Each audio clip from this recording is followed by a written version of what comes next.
Welcome back. ये है हमारी टैली प्राइम की क्लास नंबर 3। इस क्लास में हम सीखने वाले हैं कि कैसे हम खुद की कंपनी सेटअप कर सकते हैं टैली प्राइम में। तो स्टार्ट कर देते हैं। तो सबसे पहले हमें जो ऑप्शन मिल जाता है वो मिलता है क्रिएट कंपनी। तो थोड़ी देर बाद हम इस ऑप्शन के ऊपर वर्क करेंगे। उससे पहले मैं आपको इसका इंटरफेस समझा देता हूँ कि इस टाइप का इंटरफेस है, इसमें आपको क्या क्या डिटेल देखने के लिए मिल जाती है। सबसे ऊपर आपको यहाँ पे एक लोकेशन देखने के लिए मिल जाती है। जितने भी आपकी कंपनीज क्रिएटेड हैं वो इस लोकेशन के ऊपर क्रिएटेड हैं। ओके, एंड इस लोकेशन में अभी आप देख सकते हैं सिर्फ एक ही कंपनी क्रिएटेड है जिसका नाम है केबी कलेक्शन। अगर आपकी यही कंपनी हो तो सिंपली इसके ऊपर क्लिक करके आप उसे ओपन कर सकते हैं। अदरवाइज आपकी कंपनी किसी और स्पेसिफिक लोकेशन पे सिलेक्ट है, स्टोर है, तो वहां से स्पेसिफिक लोकेशन के ऊपर स्पेसिफिक पाथ के ऊपर क्लिक करके आप उसे एक्सेस कर सकते हैं। अदरवाइज अगर आपकी कंपनी किसी ड्राइव में स्टोर है तो ड्राइव को भी आप वहां से एक्सेस कर सकते हैं। एंड यहाँ पे आपको एक रिमोट ऑप्शन भी मिल जाता है कि अपनी कंपनी को आप रिमोटली ऑपरेट भी कर सकते हैं। ओके, तो बेसिकली अगर आपने कंपनी क्रिएट नहीं की है, आपके लिए एकदम न्यू है यहाँ पे, तो यहाँ पे चलिए हम कंपनी को क्रिएट करते हैं। क्रिएट कंपनी के ऊपर आप आके आपको सिंपल एक क्लिक करना है। क्लिक करेंगे तो आपके सामने इस टाइप का एक पेज ओपन हो जाएगा। यहाँ पे आपसे पूछा जाता है कंपनी का नाम। तो कंपनी का नाम हम लिख देते हैं एग्जाम्पल प्राइवेट लिमिटेड। ओके, तो यहाँ पे हमने लिख दिया एग्जाम्पल प्राइवेट लिमिटेड। बेसिकली एक डेमो कंपनी है इसलिए हमने उसका नाम एग्जाम्पल रखा है। उसके बाद नीचे जो हमें मिल जाता है मेलिंग नेम। तो अगर आपकी कंपनी का मेलिंग नेम सही है, मतलब यही आपका मेलिंग नेम है जो आपका कंपनी का नाम है, तो एज इट इज रहने दीजिए। अगर कुछ और है तो यहाँ से आप उसे चेंज कर सकते हैं। चेंज करने के बाद सिंपली एंटर करेंगे। अब यहाँ पे आपको डालना है अपनी कंपनी का मेलिंग एड्रेस। तो कंपनी का मेलिंग एड्रेस डाल देते हैं हम। Demo street, example colony, and कोई भी आप सिटी का नाम लिख दीजिए। जैसे कि मैं यहाँ पे बेसिकली गुजरात में रहता हूँ, महसाणा में, तो यहाँ पे मैंने महसाणा लिख दिया है। ओके, यहाँ पे आपको बहुत सारी लाइन देखने के लिए मिल जाती हैं, तो इस लाइन में आप अपने एड्रेस को कर सकते हैं डिवाइड। उसके बाद यहाँ पे नीचे आने के बाद आपको यहाँ पे स्टेट का ऑप्शन देखने के लिए मिल जाता है। कौन से स्टेट से आप बिलोंग करते हैं। बेसिकली मैं गुजरात से बिलोंग करता हूँ तो मैं यहाँ पे गुजरात सिलेक्ट करूंगा।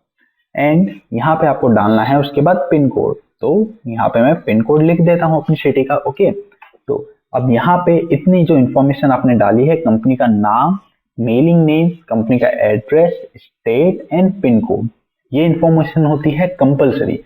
कोई भी कंपनी क्रिएट करने के लिए इतनी इन्फॉर्मेशन आपको मिनिमम प्रोवाइड करनी ही पड़ती है हमारी टैली प्राइम को। और बाकी सब इंफॉर्मेशन है वो ऑप्शनल है, लेकिन मैं रिकमेंड करता हूँ कि इन सभी इंफॉर्मेशन को आप यहाँ पे फिल कीजिए। तो हो सकता है टेलीफोन नंबर आपकी कंपनी का ना हो तो उसे आप ब्लैंक छोड़ दीजिए। नीचे मोबाइल नंबर है तो मोबाइल नंबर आप वहां पे लिख सकते हैं। एंड मोबाइल नंबर के आगे आपको +91 या 0 वो मेंशन करने की जरूरत नहीं है। ओके, उसके बाद यहाँ पे आपका कोई फैक्स आईडी है, फैक्स नंबर है, तो उसे भी आप मेंशन कर सकते हैं। बेसिकली ये ऑप्शनल है, लेकिन ये फील करेंगे तो उतना ही अच्छा वहां पे आपको रिजल्ट मिलेगा। एंड उसके बाद ईमेल आईडी की बात करें तो हमारी कंपनी का ईमेल आईडी है, मेरे इंस्टीट्यूट का मैं ईमेल लिख देता हूँ। तो info@kbinstitute.co.in मेरा इंस्टीट्यूट का ईमेल हो गया। एंड यहाँ पे मैं अपनी वेबसाइट भी लिख देता हूँ इंस्टीट्यूट की।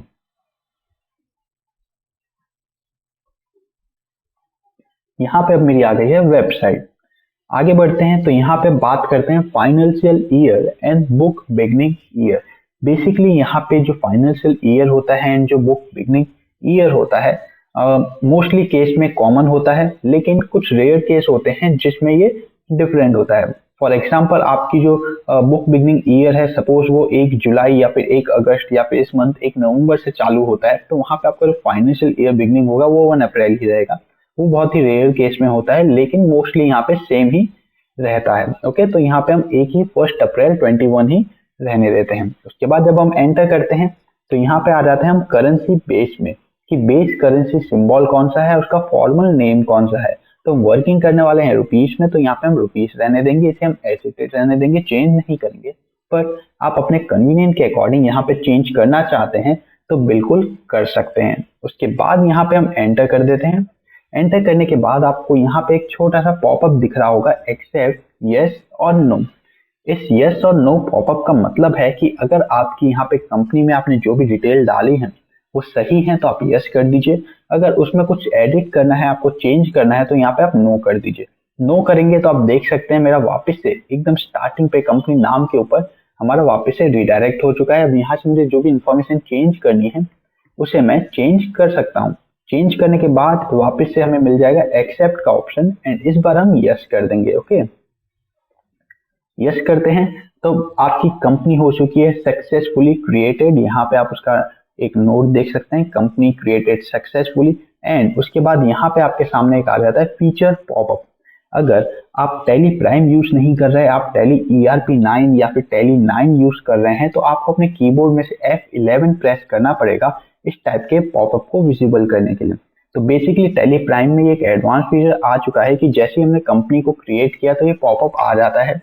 मैं मानता हूं कि ये बहुत ही ज़रूरी है यहाँ पे ये पॉपअप दिखना, क्योंकि जो बहुत सारे न्यू स्टूडेंट होते हैं जो टैली सीखते हैं, वो जब कंपनी क्रिएट करते हैं उसके बाद F11 प्रेस करना भूल जाते हैं, ताकि उनका जो फीचर टैब आता है वो वहाँ पे विजिबल नहीं होता, वो उसमें वर्क नहीं करते हैं। ओके, तो बेसिकली जो न्यू यूजर हैं उनके लिए बहुत ही अच्छा ये फीचर है कि ये ऑटोमेटिक डिस्प्ले हो जाता है। क्योंकि जब स्टार्टिंग में मैंने भी टैली सीखा था तो बहुत बार जब मैं कंपनी क्रिएट करता था तो F11 प्रेस करना भूल जाता था कंपनी क्रिएट करने के बाद, जिसकी वजह से मेरे को यहाँ पे थोड़ी accounting, inventory management and taxation में थोड़ी प्रॉब्लम हो जाती थी। ओके, बाद में उसे कैसे एडिट करते हैं वो भी आपको मैं बता दूंगा।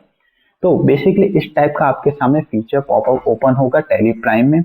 एंड यहाँ पे सबसे पहला ऑप्शन मिल जाता है शो मोर फीचर, जिसका मतलब होता है कि यहाँ पे आपको जो फीचर दिख रहे हैं अगर उससे ज्यादा फीचर आपको चाहिए तो इधर आप सिंपली यस कर सकते हैं। तो यस कर देंगे तो आपको यहाँ पे ये सब फीचर देखने के लिए मिल जाएंगे। तो बेसिकली अभी हमें इन सब फीचर की जरूरत नहीं है। एंड ये जो फीचर आपको अभी स्क्रीन पे दिख रहे थे वो इन्हीं के सब फीचर हैं। जैसे अकाउंटिंग है तो अकाउंटिंग के सब फीचर हैं, इन्वेंट्री है तो इन्वेंट्री के सब फीचर हैं, टैक्सेशन है तो टैक्सेशन के सब फीचर होते हैं। ओके, सो अगर आपको हमारी लास्ट क्लास नंबर 2 अच्छे से याद हो तो मैंने आपको बेसिक कॉन्सेप्ट बताया था टैली प्राइम का, जिसमें आपको मैंने बताया था कि हम 4 टाइप से अपने जो टैली प्राइम है उसे सेटअप कर सकते हैं। वो 4 टाइप कौन कौन से थे? सबसे पहला टाइप था ओनली अकाउंट, मतलब अकाउंट ओनली, जो आपको यहाँ पे देखने के लिए मिल रहा है। तो सिर्फ अकाउंट आपको रखना है तो उसमें आपको यस कर देना है, इन्वेंट्री एंड टैक्सेशन में नो कर देना है। ओके, और सेकंड ऑप्शन जो था वो था अकाउंट प्लस इन्वेंट्री। तो अकाउंट और इन्वेंट्री रखना है तो इनमें आपको यस करना है, टैक्सेशन में आपको नो कर देना है। थर्ड ऑप्शन था account plus inventory plus taxation. Okay, तो जैसे कि यहाँ पे बाय डिफॉल्ट सेटिंग है यस यस यस, मतलब टैक्सेशन, इन्वेंट्री एंड अकाउंट में तीनों में यस है। ओके, और अगर आप सर्विस बेस्ड कोई भी आप बिजनेस है वो सर्विस बेस्ड है, मतलब सर्विस प्रोवाइड करते हैं आप कस्टमर को, तो आपको इन्वेंट्री में नो रखना है, टैक्सेशन अकाउंटिंग में यस रखना है। ओके, तो जो बेसिक कॉन्सेप्ट था वही सब आपको यहाँ पे देखने के लिए मिल जा रहा है। सबसे ऊपर आपको मिल जाता है अकाउंटिंग, उसके बाद आ जाता है इन्वेंट्री मैनेजमेंट, उसके बाद आ जाता है टैक्सेशन। ओके, तो अकाउंटिंग में यस, इन्वेंट्री में यस, टैक्सेशन में हमें जीएसटी एंड टीडीएस मिल जाता है। तो बेसिकली जीएसटी में जब हम यस करते हैं तो आपके सामने एक अलग स्क्रीन ओपन हो जाएगी। इस स्क्रीन में हमसे जीएसटी डिटेल पूछेंगे कि आपकी जो भी कंपनी की जीएसटी डिटेल है वो यहाँ पे बता दीजिए। तो जैसे कि यहाँ पे जो कंपनी का स्टेट है, जो हमने कंपनी के मेलिंग एड्रेस में डाला था गुजरात था, तो इस ओके गुजरात ही है। उसके बाद रजिस्ट्रेशन टाइप, तो यहाँ पे रेगुलर। उसके बाद एक्सेस फ्रॉम अदर टेरिटरी, तो no, and applicable from 1 April. Okay, and यहाँ पे आपको डालना है अपना GSTIN number. Basically GSTIN number 15 digit का होता है। अगर आपका GSTIN नंबर गलत होगा तो यहाँ पे उसमें एरर शो कर देगा। ओके, तो चलिए यहाँ पे एक सैंपल में GSTIN नंबर डाल देता हूँ। तो 01 ABCDE 1 2 3 4 1 AB। ओके, तो यहाँ पे मैंने एक सैंपल GSTIN नंबर डाल दिया है। ओके, यहाँ पे सॉरी मिस्टेक हो गई मेरे से, 34A1। ओके, तो यहाँ पे अब 15 डिजिट हो चुका है। एंड उसके बाद सिंपली मैं एंटर कर देता हूँ। तो यहाँ पे आप देख सकते हैं कि मेरा एक एरर दिखा दिया है कि the GSTIN number is invalid और contain special character, enter GSTIN number manually and try again. तो यहाँ पे जो GSTIN नंबर है वो गलत है, यहाँ पे उस मेरे पास नोटिफिकेशन आ चुकी है। ओके, तो जो भी आपका GSTIN नंबर है वो आपको यहाँ पे करेक्ट टाइप करना है। तो अभी हम इसे एज इट इज रहने देते हैं, क्योंकि ये एक क्लास है, तो क्लास में हमारे पास कोई स्पेसिफिक किसी का GSTIN नंबर नहीं है, तो इसीलिए हम इसे ऐसे ही छोड़ देते हैं। तो चलिए अब आगे चलते हैं। तो GSTR1 आप कैसे फाइल करते हैं, तो मंथली हम इसे रहने देते हैं। उसके बाद यहाँ पे आ जाता है set GST rate detail. Basically यहाँ पे अगर आपका जो बिजनेस है उसमें आप जो प्रोडक्ट सेल करते हैं वो सेम रेट के होते हैं, मतलब उसके ऊपर जो GST रेट है वो सेम है, तो उसमें आप यहाँ पे यस कर सकते हैं, स्पेसिफिक एक रेट डाल सकते हैं। जैसे मैं यहाँ पे वाई करके एंटर करता हूँ, तो यहाँ पे आप देख सकते हैं कि मेरे पास अमाउंट आ जाता है, यहाँ पे मुझे इंटीग्रेटेड टैक्स डालना पड़ता है। ओके, तो अभी एक्सकेप कर देते हैं इसको एंड यहाँ पे नो कर देते हैं। तो बेसिकली इस ऑप्शन को आपको तभी यस करना है जब आपके जितने भी प्रोडक्ट हैं वो सेम GST रेट में आते हों।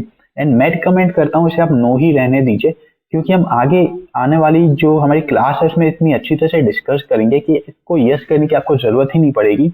हम कुछ इतनी एडवांस सेटिंग आपको सिखाएंगे इस क्लास में कि आपका जो GST रेट है वो ऑटोमेटिकली वहां पे अप्लाई होगा। ओके, उसके बाद यहाँ पे आ जाता है second option, tax enable tax liability on advance receipt. तो इसमें भी नो रहने दीजिए। बेसिकली आज की डेट में मैं इंडिया की बात करूं तो उन लोगों को इसमें यस करना है जिसका बिजनेस 1.5 करोड़ से ऊपर का टर्नओवर है, जिनके बिजनेस का। ओके, तो आपकी कंपनी के प्रोफाइल के ऊपर डिपेंड करता है। अगर आपकी कंपनी 1.5 करोड़ से ज्यादा का टर्नओवर करती है एनुअली, मतलब एक साल में, तो आपको इसमें यस करना है, अदरवाइज इसमें नो कर रहने दीजिए। उसके बाद चलिए अब डायरेक्ट नीचे आ जाते हैं यहाँ पे इनेबल GST क्लासिफिकेशन में। तो जैसे कि एक सिंगल रेट है आपके सभी प्रोडक्ट का, तो इसमें यस करना है। अगर अलग अलग रेट है तो आपको इसमें यस कर देना है। ओके, तो मैं वाई करके सिंपली एंटर कर देता हूँ। उसके बाद नेक्स्ट आ जाते हैं। तो यहाँ पे हमें सब डिटेल मिल जाती है कि इनवॉइस फीचर में क्या होना चाहिए, ई वे बिल एप्लीकेशन होना चाहिए। उसके बाद जो आपकी एप्लीकेशन फॉर्म है, आपकी जो कंपनी है, कंपनी के अकॉर्डिंग आपको यहाँ पे डिटेल फिल कर देनी है। ओके, जैसे थ्रेशोल्ड लिमिट कितनी होगी एंड जो भी आपकी डिटेल है, print E way with invoice, तो जो भी आपका कंपनी का रिक्वायरमेंट है उसके अकॉर्डिंग यहाँ पे आप यस कर दीजिए एंड सॉरी यहाँ पे आप उसे फिल कर दीजिए अपनी कंपनी के रिक्वायरमेंट के अकॉर्डिंग। देन यहाँ पे एक और बार एक्सेप्ट का हमें मिल जाता है कि आपने जो भी डिटेल यहाँ पे फिल की है क्या वो सही है। अगर सही है तो यहाँ पे उसे एक्सेप्ट कर दीजिए। अगर कुछ चेंजेस है तो आप यहाँ पे चेंजेस कर सकते हैं। तो बेसिकली सभी डिटेल मेरी सही है, तो मैं इसे एक्सेप्ट कर देता हूँ एंड यहाँ पे मैं एक और बार एंटर प्रेस कर देता हूँ। मेरे पास वापस से एक्सेप्ट का ऑप्शन आ जाता है कि अभी मैंने यहाँ पे जो कंपनी फीचर में जितनी भी सेटिंग की है क्या वो सही है। अगर सही है तो यस करना है, अगर उसमें कुछ चेंजेस है तो आप नो कर सकते हैं। तो बिल्कुल यहाँ पे सभी जो डिटेल है हमने सही फिल की है, तो हमने यस कर दिया है। ओके, सो अब यहाँ पे हमारी कंपनी क्रिएट हो चुकी है। तो बेसिकली यहाँ पे आपको कंपनी का नाम दिख जाता है, एग्जाम्पल प्राइवेट लिमिटेड, एंड यहाँ पे आपको करंट पीरियड देखने के लिए मिल जाता है।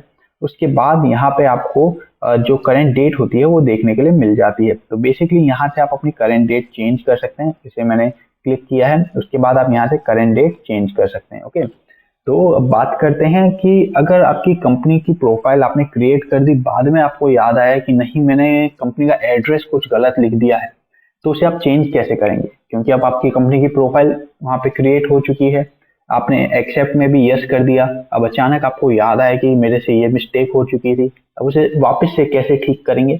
तो उसके लिए आपको क्या करना है, आपको वापस इधर कंपनी के ऊपर क्लिक करना है एंड यहाँ पे अल्टर के ऊपर क्लिक कर देना है। आप क्लिक करेंगे, आपको कंपनी सिलेक्ट करनी है, जैसे एग्जांपल प्राइवेट लिमिटेड मैंने सिलेक्ट की। उसके बाद यहाँ पे आप देख सकते हैं मैं कंपनी की सभी डिटेल एडिट कर सकता हूँ। तो जो भी मेरा चेंजेस होगा मैं सभी चेंजेस करने के बाद यहाँ पे एंटर एंटर एंटर कर देता हूँ एंड एक्सेप्ट का वापस ऑप्शन आ जाता है। एक बार अच्छे से वेरीफाई कीजिए कि आपने जो भी डिटेल डाली है वो सही है, तो यस कीजिए। अगर वापस कुछ चेंजेस है तो नो कीजिए। तो यहाँ पे हम यस कर देते हैं। ओके, तो यहाँ पे अब हमारी कंपनी की जो भी डिटेल थी वो हो चुकी है करेक्ट। उसके बाद बात करते हैं फीचर की। तो फीचर अब कैसे सही करें कि हमने डिटेल तो ठीक कर दी, लेकिन फीचर में अगर कोई प्रॉब्लम हो, जैसे मेरा GSTIN नंबर गलत है, तो इसे मैं कैसे ठीक कर सकता हूँ। तो वापस आपको कंपनी के ऊपर क्लिक करना है। यहाँ पे F11 उसका शॉर्टकट है, जो अभी आपको मैंने थोड़ी देर पहले ही बताया था। एंड यहाँ पे नॉर्मली फीचर के ऊपर भी क्लिक करके एंड यहाँ पे एग्जाम्पल प्राइवेट लिमिटेड सिलेक्ट करके आप वापस से उस चीज को एक्सेस कर सकते हैं। तो जो भी आपके यहाँ पे मिस्टेक है उसे आप सुधार सकते हैं। एंड आपकी जीएसटी में कोई फिलिंग में मिस्टेक हो गई तो उसे भी आप यहाँ पे एडजस्ट कर सकते हैं। एंड सभी चीज आपकी करेक्ट होने के बाद वापस से आपकी स्क्रीन के सामने पॉपअप आ जाएगा, एक्सेप्ट, यस और नो। तो सिंपली आपकी इंफॉर्मेशन अगर करेक्ट होती है तो यस कर दीजिए, अगर वापस से कोई चेंजेस है तो नो कीजिए। तो अभी सब कुछ करेक्ट है तो हमने यस कर दिया एंड यहाँ पे हमारी कंपनी भी रेडी हो चुकी है। एक और बार मैं एंटर करता हूँ, इसको भी हम यस कर देते हैं। तो अब हमारी कंपनी यहाँ पे रेडी हो चुकी है। आप कंपनी का नाम देख सकते हैं, हमने कंपनी सक्सेसफुली क्रिएट कर दी है। मतलब जो हमने 4 पार्ट में इस कोर्स को डिवाइड किया था, तो पहला जो पार्ट था सेटअप अ कंपनी, वो पहला पार्ट इस वीडियो के साथ खत्म हो चुका है। ओके, अब से 3 पार्ट बाकी है हमारे कंप्लीट कोर्स के। तो चलिए, उम्मीद करता हूँ आपको पता चला हो कि कैसे आप अपनी कंपनी को सेटअप कर सकते हैं टैली प्राइम में। एंड अब मिलते हैं आपसे अपनी अगली क्लास में।